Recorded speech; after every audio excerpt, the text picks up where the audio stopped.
Hi everyone, my name is Cynthia. Let's talk books. Today I'm here to talk about a book that I absolutely adored and I think it's really wonderful and a lot of people are really going to like this book.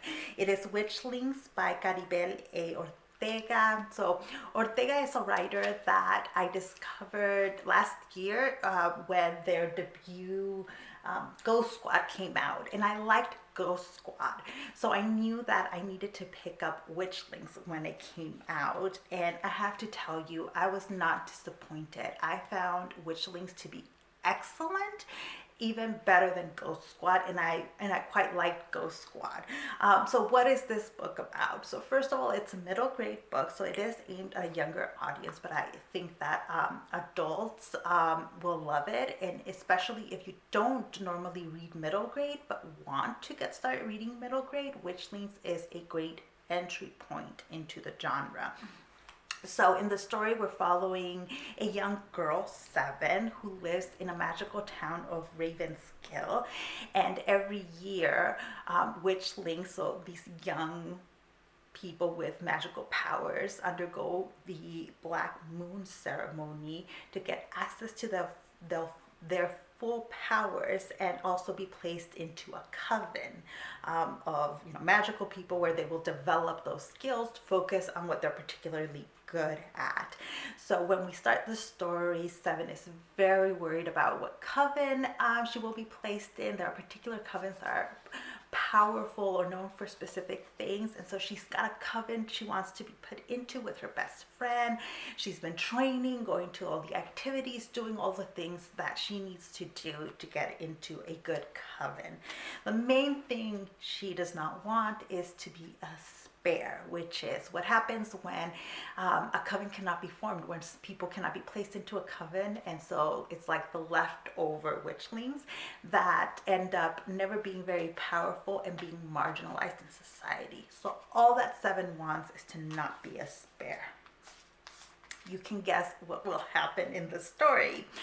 So one of the main themes in the story is that of inequality. The way that the spares are treated are like they're not even part of the community. They get treated like slaves. Oftentimes when they get lucky, they are working for the wealthier people in town, but they get treated really poorly, and we get to see that, and we get to see Seven figure that out, right? That figure out that, wait a minute, this has been going on for a long time, and she's only now noticing the way in which spares are treated and how unfair that is. So in order to complete her coven, the coven in which Seven has been placed in, she has to complete a task, fight a monster, and do that with two other members of her coven. One is a new girl in town that she knows nothing about, and the other is her bully, a girl that she really dislikes and she feels has been bullying her for years. And so she really needs to overcome that, all these prejudice that she has about the new girl, about the bully, so that they can actually complete the task, complete the coven, and move forward. So that's where like the theme of inequality also comes through, because in order to complete her coven, the witchlings are having to do magic that is really beyond what they're supposed to be doing.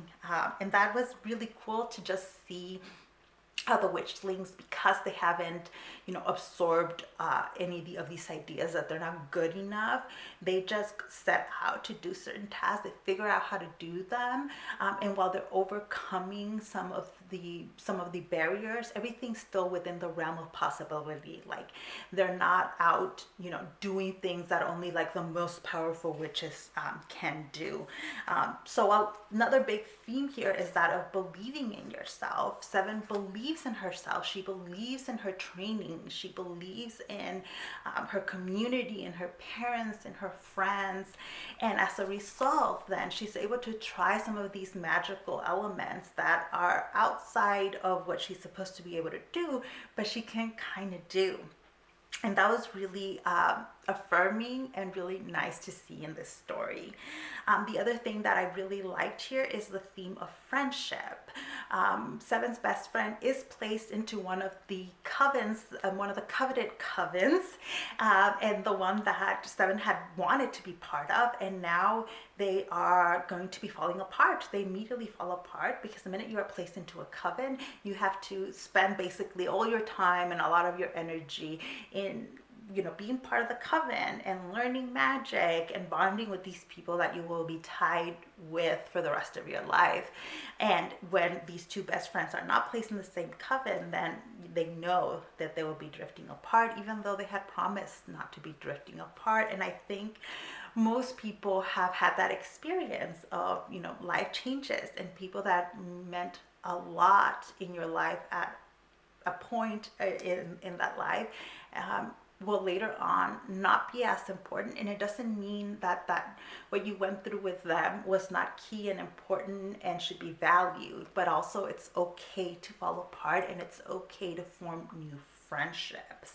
And that's the other big theme in this book, is that a friendship, how friendships change, how they develop, how to open up your heart and yourself to making new friends and new possibilities, to let go of prejudices you might have in order to let people in that will help you. And I just thought that was one, age appropriate, but also a message that we all need to hear every once in a while, right? Even when we've known that, when we've learned it, every once in a while it's just appropriate to get a refresher course in that. And that was beautifully done here. The magic system is beautiful, complex. There's a whole backstory that isn't fully explored, where I think this has the potential to become a series and to be further explored in future books. So I'm really, really looking forward to Ortega writing more books in the Witchling series. There's clearly a lot of potential here, and a beautiful magic system that is diverse, it's inclusive, and has a ton of heart in it. I just really enjoyed it. So this book just recently came out. So if anybody else has read it, please let me know. And let me know if you're thinking about picking up as well. That way I can cheer you on into picking it up. Thank you so much for watching this video, and I'll see you in the next one. Bye.